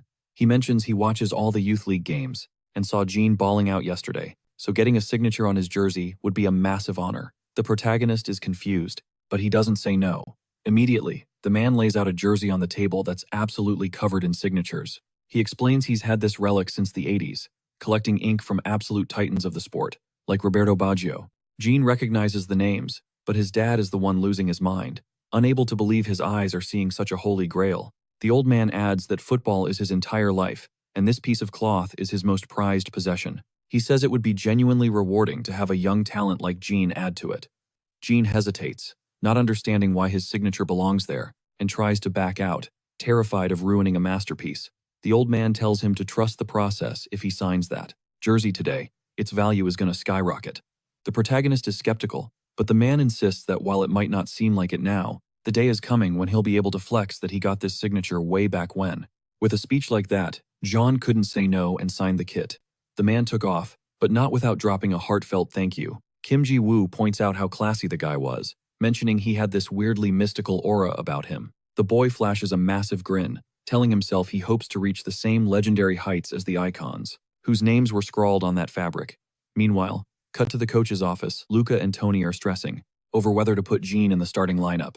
The stakes are huge, because the next opponent is none other than Juventus, the powerhouse from Turin, and Gene's former team. Speaking of his ex-squad, we get a flashback of the toxicity he endured. Those guys used the language barrier as a weapon to bully him, crushing him physically and psychologically. Suddenly, a text notification snaps him out of that dark memory spiral. It's his friend, letting him know she just got out of class and heard he's facing off against Juventus today. She teasingly begs him not to cry before the match starts. Then, she sends a selfie wearing the clothes he bought her, telling him to give it his all. Gene turns tomato red, motivated like never before, and texts back that he won't cry, he's gonna go out there and slaughter them. He instantly regrets the aggressive wording, but it's too late, she already saw it and replied. That's when the coach spots him. He approaches gently, asking if Gene's head is in the game. Gene responds with zero hesitation, eyes locked in, saying he plans to put on a show today. Walking out of the locker room, the protagonist notices the team's energy is hitting different. It's probably because they're up against the #1 team on the leaderboard, and a win here means stealing the throne. This match isn't just personal for me. It's a classic rivalry that neither the squad nor the coaches are willing to lose. Suddenly, someone barks Gene's full name. He freezes, recognizing the voice instantly it belongs to his old tormentor. Drip-feeding arrogance, the guy sneers, saying he didn't expect to see the coward again. He figured Gene had quit football, but honestly, playing for a weak team like Fiorentina is basically the same thing. Right, boys? Gene is fuming but fights to keep his cool to avoid drama, right as the bully threatens to destroy him on the field. A soccer ball drills him right in the face. Silence falls instantly. The culprit? Our captain, offering a backhanded apology. He claims he was aiming for Yang, and this guy's head just got in the way. Zero reflexes. If that were Yang, he would have tamed that ball effortlessly. He drags our protagonist away, declaring loud and clear that the soccer massacre is about to begin. The big guy isn't laughing at the insult. He's vowing to literally snap their legs during the match. Yang thanks the captain, but Cap waves it off. You mess with one of us, you mess with the whole pack. Bruno steps in, backing him up. He lets the rookie know he's got a squad behind him now. It's time to show these clowns the terror of facing a united front, and exactly how powerful Yang's new team really is. Before the whistle blows, the coach shakes up the formation, ordering the strikers to grind on defense. They need to build a fortress against the rivals' assault. The game kicks off, and shockwaves hit the field. Yang barely touches the leather before launching a solo blitz. The big guy is baffled. No way. This weakling is charging alone. But the coaches are grinning at the sight. Catching the enemy off guard? That is exactly the strategy. As our main character tears up the field, his teammates sync to his rhythm. The big guy screams for coverage. Yang effortlessly deletes the first defender. He spots Enzo and Bruno getting into lethal scoring positions. He winds up for a shot psych. It's a filthy fake that leaves the next defender chasing shadows. As Yang breezes past, the coaches are celebrating these top-tier plays like they just won the championship. Yang keeps his eyes scanning the pitch while sprinting. 3 teammates are making runs, supporting the play. Right now, the defense is panicking, sweat dripping down their necks, trying to guess which of the 3 gets the pass. But Yang has a 4th option, locked and loaded. I'll take this one myself. He unleashes a rocket that screams past the big guy, smashes against the crossbar, and flies out of bounds. The team groans at the miss, but they hype him up for the audacity. The big guy can't process how this loser moves like that. Enzo tracks back, with a smirk. You scared? Because if he's shaking now, he stands 0 chance when their ace actually gets serious. Possession shifts back to Juventus as the match continues. Following orders, Yang and the squad lock down their positions, parking the bus, until a counterattack opens up. Yang knows the enemy is getting impatient. Sooner or later, they will try to force a play. He analyzes their formation, looking for the tell, and he cracks the code. They're going wide. Before they can break out, Yang sprints to seal off the wing, barking orders to his team. The rivals are stunned. How did he read their minds so fast? Tony highlights the protagonist's insane field vision. He's commanding the squad like a general now, effectively shutting down threats, and frustrating the enemy at every turn. Even without goals, the battle is fierce. Fiorentina dominates the spacing, choking off every advance. When the opponent tries to muscle through, they meet a brick wall, and the second they steal the ball, immediate counterattack. Thanks to Tony's tactics, the game remains deadlocked for the first 20 minutes. Luca notes that in a stalemate like this, focus is bound to break. Tony agrees, but it's the rival who's cracking. They are getting desperate.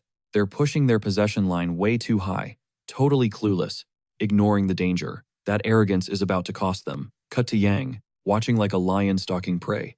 Finally, a mistake. The rival number 14 floats a pass. It's too slow. The big guy screams for focus, but Yang is already a blur, sprinting to hijack the play. Fiorentina's captain rallies the squad to join the hunt. Even though Yang misses the initial intercept, he doesn't slow down. He's not quitting. He maintains the pressure. He knows their line is too high, and their defense is wide open for the kill. Jean kept the pressure high, hounding the ball until he forced it right to the center back's feet. The smart move would be to clear it, but his beef with Jean clouded his judgment, so he held on to possession. Our MC seized the moment to force a 1v1 showdown. The goalie saw the train wreck coming and screamed for a lateral pass. But of course, he ghosted that advice, launching a forward pass to try and restart the offense himself. Big mistake. Bruno was locked in on Jean's press and snatched that interception straight out of the air. No hesitation, he flicked the rock to our MC. Jean immediately used his body to shield the ball, holding off the big guy before he could get wrecked. Jean pulled off a sick self-pass to break free, or so he thought, until Geronimo came flying in with a slide tackle. And it was clean. He stripped the ball perfectly. Tony was livid on the sidelines, screaming for a card on the giant. But Luca told him to chill out, recognizing that the tackle was actually textbook perfection. Mid-fall, the kid noticed the ref signaling play on. No whistle meant the play wasn't dead yet. He refused to give up, throwing himself into a desperate slide to block Geronimo from clearing the ball. The ball popped loose, and he scrambled to recover it instantly. Knowing the defender was breathing down his neck, he decided to pull the trigger right there. It wasn't a rocket, but the short range was enough to sneak it into the net. Before popping off, Jean glanced at the ref to make sure. Then, we see him absolutely losing it, screaming "goal" at the top of his lungs. His teammates swarmed him in celebration. Just like that, Fiorentina goes up 1-0. Fuming, Geronimo had to swallow his pride and admit that Jean leveled up big time. Jean hit him with that determined look, claiming he just grew a bit, since he used to be too short to even stand a chance. After that opening goal, the vibe turned aggressive, fast. From Juve's point of view, it felt totally unfair they had dominated possession. For over 20 straight minutes, yet they were down on the scoreboard. The ref did his best to de-escalate the tension, but the atmosphere was definitely going to keep heating up. Jean told himself to stay cool. Otherwise, this match would spiral out of control. Even the coaches noticed how spicy things were getting, especially since Jean had cooked the Juventus captain fair and square. Back in the game, every time our MC touched the ball, an opponent would rush to mark him instantly, terrified of getting physically hammered. He kept dishing the ball off. The kid admitted he was scared, but then he remembered telling Yigu that he wouldn't let them bully him. So, he decided it was time to show them what he's really made of. Dialing his focus up to 11, he started threading beautiful passes and finding better pockets of space to push forward. Whenever the opposition tried to box him in, his teammates were right there, setting physical screens to help him break through. Even though that first half was a total grind, he played with pure joy, loving every second of it. As the second half kicked off, the coach hyped them up to keep the momentum going and leave everything on the pitch. Then, he turned to Tony and said it's time to call director Vincenzo. No cap, the future of Fiorentina rests on Jean's shoulders, and they need to sign him immediately. Coach Tony told him to chill since the game wasn't over yet, but deep down, he knew the guy was absolutely right. It seemed like today, the kid finally understood what it means to actually enjoy soccer, not just as a high-stakes prospect, under pressure, but as a teenager just playing the game. Then they started debating if he was hot or whatever, but we're skipping that drama. To cut to a different scene. Over here, this guy ordered his assistant to dig up intel on Fiorentina's number 20. This dude, by the way, is the new director of Juventus Youth, Lothar Matthäus. The assistant, looking a bit embarrassed, admitted that since he's new to Italy, he wasn't up to speed on all the roster moves yet. But turns out, that kid was actually part of their squad until recently, when his contract got terminated. Lothar, totally shocked, demanded to know why. The guy next to him muttered something about failure to adapt. Lothar couldn't wrap his head around such a shallow excuse, so he pushed for the real story. A few minutes later, he realized that while he thought the team was in bad shape before, finding out they let a future superstar walk out the door, confirmed he needed to make major changes immediately. It also explained why the main squad had absolutely zero representation from the youth academy, relying on unnecessary transfers instead.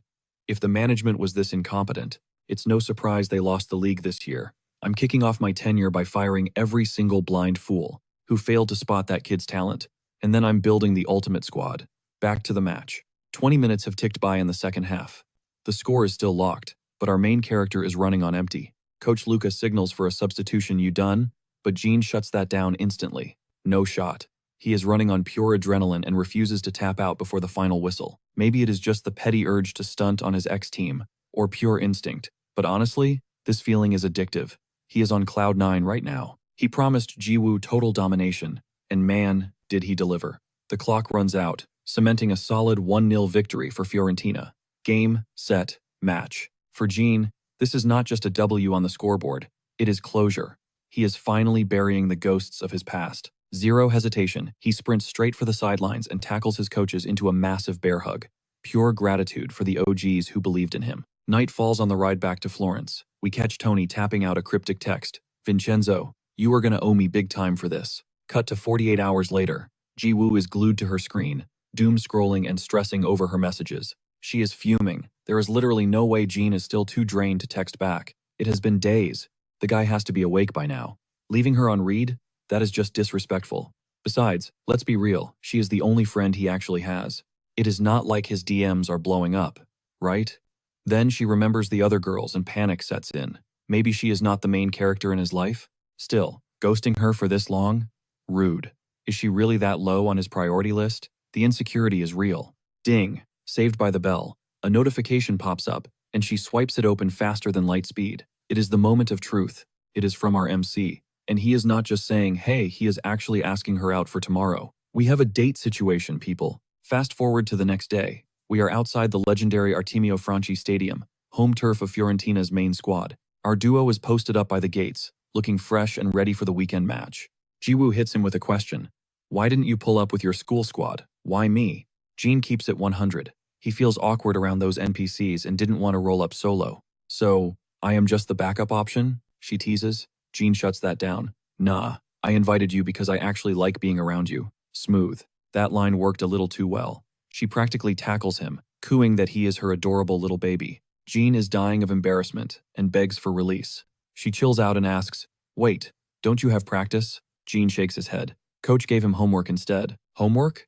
Let's rewind 24 hours to see what went down at the training ground. Flashback. Coach Tony tells Jean to skip the grind tomorrow and go watch the big game instead. Jean is confused. What is the point? Tony claims it is, for some much-needed rest and recovery. Plus, it is a Serie showdown. He might spot some familiar faces. Jean still looks skeptical about skipping his training gains. But Tony is not asking. He barks that it is a direct order, scaring the living daylights out of our MC. Then Tony flips the switch. Just kidding. But the assignment is real. He wants Jean to study the pros, analyze the first division gameplay, and take notes. He slides over 2 tickets. Jean looks at them, puzzled. Jean asks, "Why the extra pass?" Tony drops the act and gets serious. "Take your girlfriend, kid." Judging by Jean's panicked face, Tony realizes they are not official yet. He immediately blames Luca for running his mouth and spreading rumors. Our MC feels totally betrayed and curses his gossip-loving coach. Back to the present timeline. Jiwoo snaps him out of it. "Wake up." She points out they are super late, and the line is endless. By the time they get through that massive queue, the first half will be over. Jean just grabs her arm, cool as a cucumber. "Chill, I got this." He drags her to a side entrance where, surprise, they breeze right past security without waiting.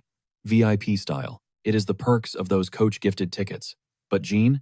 He smirks and claims it is because the stadium knows its future star has arrived. "Can't have a pro player waiting in line," he flexes. The arrogance is off the charts.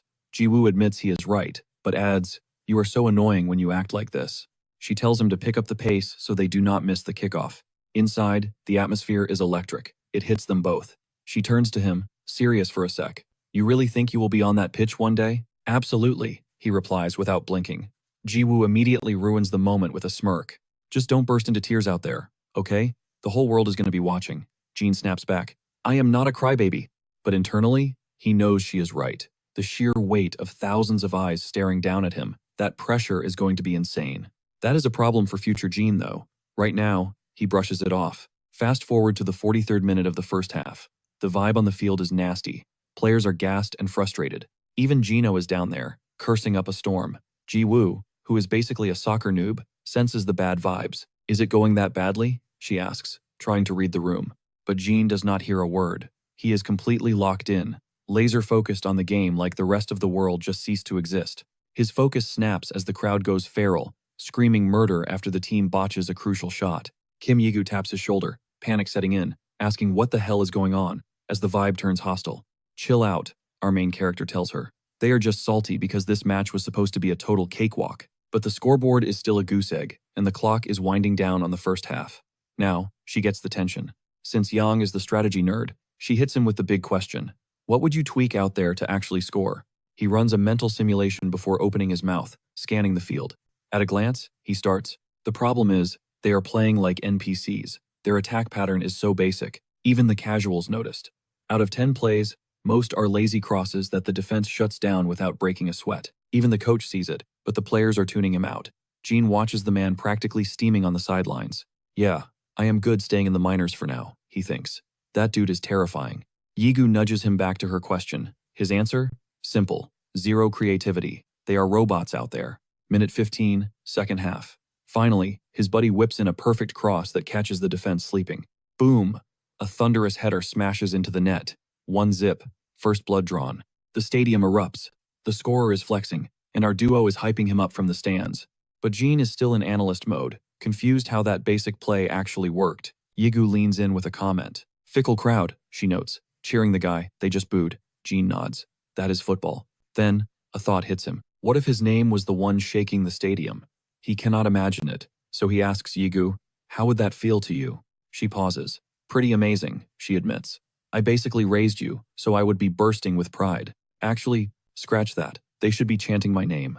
Jean rolls his eyes. "Sure, whatever you say." She snaps, threatening to end him if he mocks her again. Once he talks her down, he thinks, it is nice, knowing she has my back. Then he spots goosebumps on her arm. "You got the chills?" he points out. She blushes hard, covering up. "Stop staring, you creep. Where is your shame?" Suddenly, a brutal foul on the field steals the protagonist's attention. "Red card. Throw him out," he screams, furious. Yigu blinks. "You know that guy?" "Yeah," Jean says. "He was in the youth squad with me just a while ago." Yigu is floored. "Wait, so he is your age? And he is already a pro?" Jean nods internally. "Gino is good, but honestly, The main team is just desperate right now.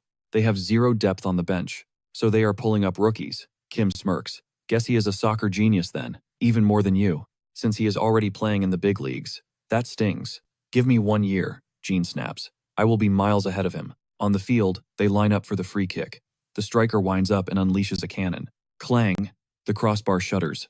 But the ball is still live. That same player from before dives in with a header. Goal. A spectacular double that rocks the stadium to its core. Later, walking her home, she turns to him.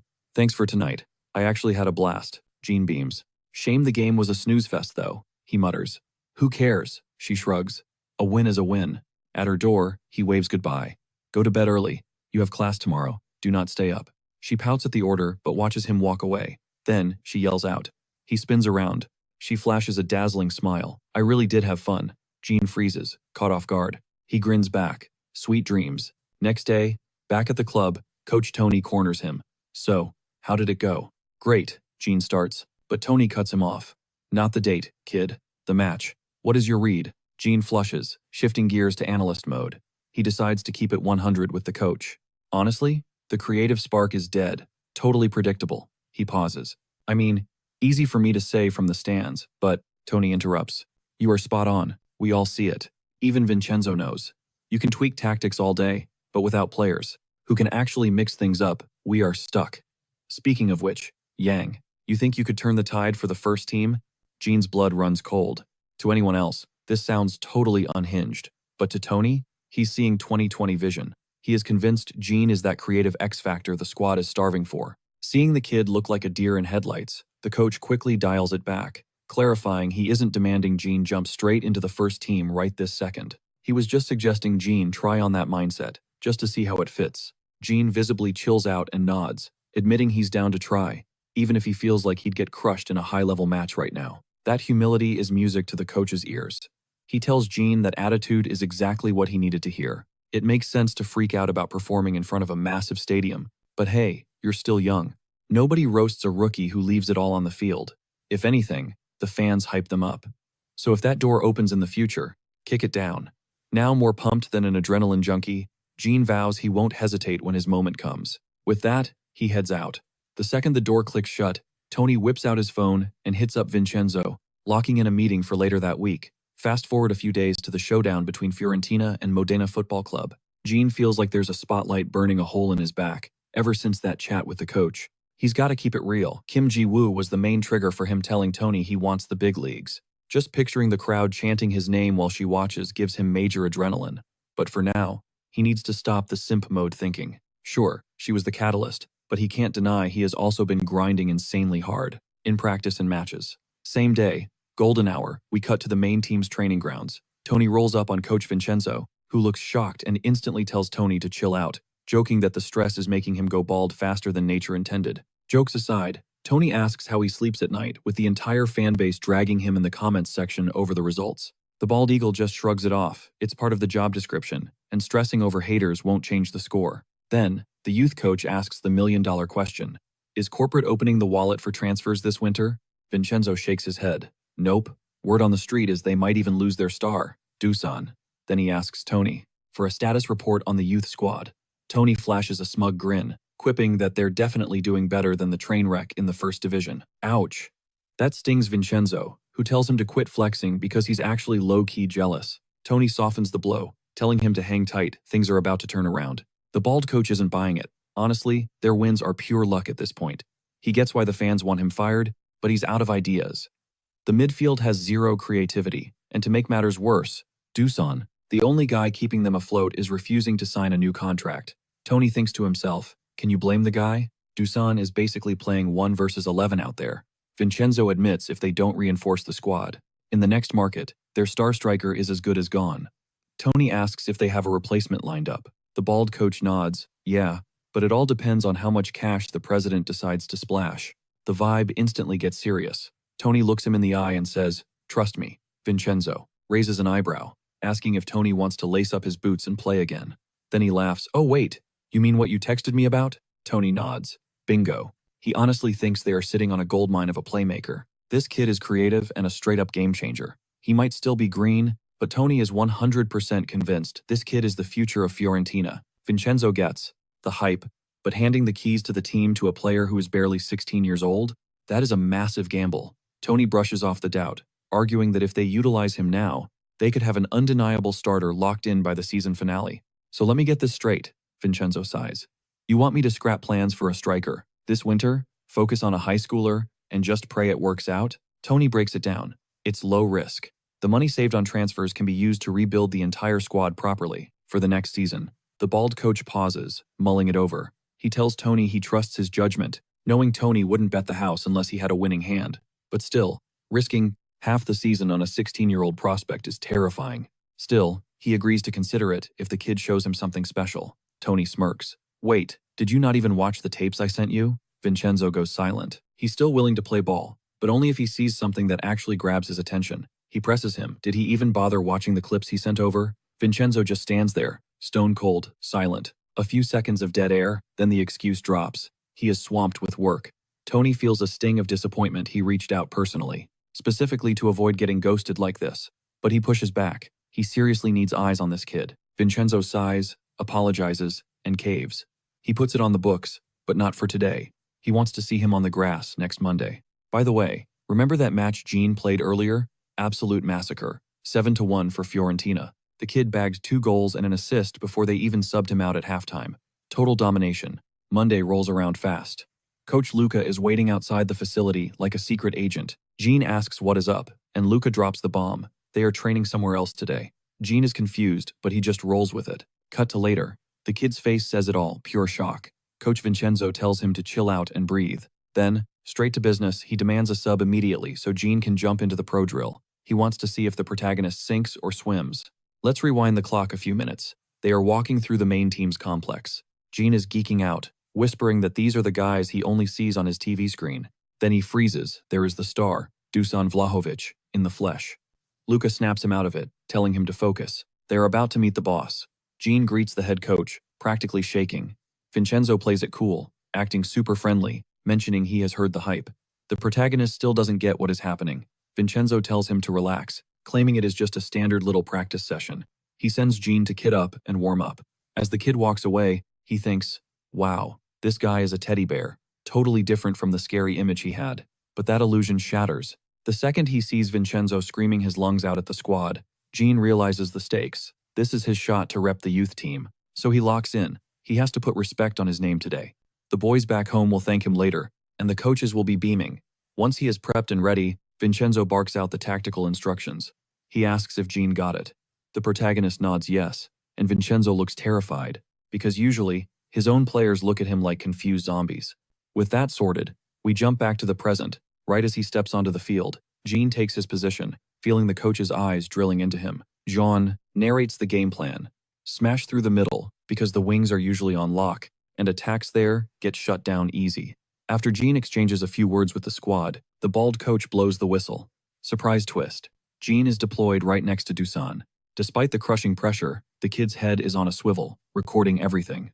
How his teammates move, how the rivals press. A ball comes his way, and he kills it instantly with a velvet touch. Vincenzo likes that the kid scans the field, but he warns himself. Just blending in won't be enough to survive here. Suddenly, the star striker makes a run against the grain, moving opposite to the flow.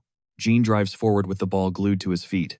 A defender bites to close down Vlahovic, so the striker slams the brakes and calls for it. Gene doesn't hesitate. Since Vlahovic is double-teamed, the striker plays a wicked one-touch return pass. Vincenzo is stunned he didn't think a rookie could sync up with the ace like that. But Gene already downloaded the situation. He unleashes a trivela pass with the outside of his boot, slicing through the offside trap and serving it on a silver platter for Dusan Vlahovic. The striker winds up his left leg and buries it deep in the net. Vincenzo's jaw hits the floor. He cannot compute how this kid adapted to Dusan's rhythm in literal minutes. Luca is standing there with a smug, "I told you so" grin, saying, "You haven't seen anything yet." Next, we get a montage of the kid going toe-to-toe with the pros, dusting them like they are NPCs. And when the play stalls, the kid drifts into pockets of space, unlocking passing lanes. He is literally the brain of the entire offense right now. His dimes are so surgical that the striker is in heaven. All Vlahovic has to do is catch the ball and finish. Vincenzo realizes this kid is the missing puzzle piece, fixing problems they have had for seasons. He's seen enough. He whips out his phone and dials Tony. When Tony picks up, Vincenzo is screaming, "Promote Gene to the first team! Now!" Practice wraps up, and we see the kid absolutely gassed.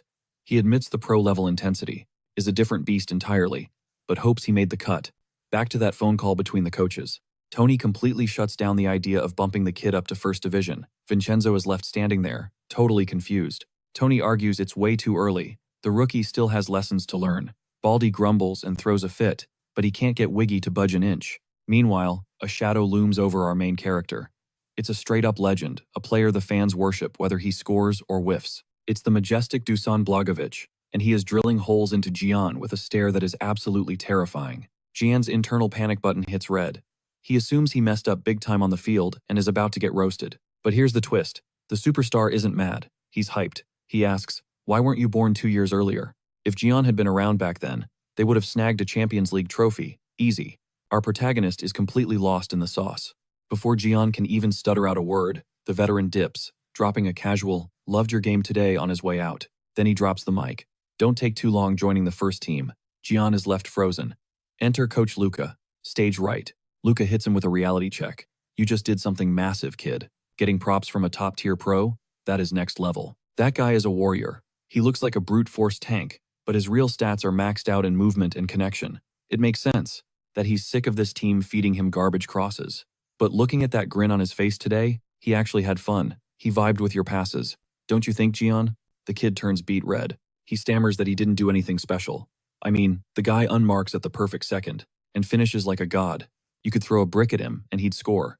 Luca drops a proud hand on the youngster's head. Looks like someone leveled up today. Luca tells him to own that pride he earned being praised by a giant. Gian, twitchy as ever, mumbles he's just relieved he didn't trash his coach's reputation out there. Suddenly, Vincenzo bellows across the field. "Hey kid, don't move." Luca sighs. "What do you want now?" No answer. The guy just starts poking and prodding Gian's muscles like he's inspecting produce. The MC creeps out and backs off. Stone-faced, the head coach demands the stats. Height, weight, now. Gian rattles off. 63 kilos, 176 tall. Then adds a disclaimer. But that was like 2 months ago." Hearing that, the coach grabs his arm, checking the muscle density himself to see if the kid is capping. The data checks out. The old man mutters to himself Tony was totally lying to him. Or, if he wasn't lying, it means this kid is in the middle of a massive growth spurt. He orders Gian off the machine. He realizes Tony was right. Pushing him too hard right now could snap him like a twig. One bad injury, and his career is toast before it starts. Baldy is momentarily stuck, unsure of the play. Then, a grin spreads across his face. "Never thought I'd be fighting Tony over a youth scrub," he laughs. Gian blinks. "Huh? Nothing." He waves it off. "Just know this. Starting now, you're on a custom diet plan." Gian, whose stomach is basically eating itself, eyes light up at the word food.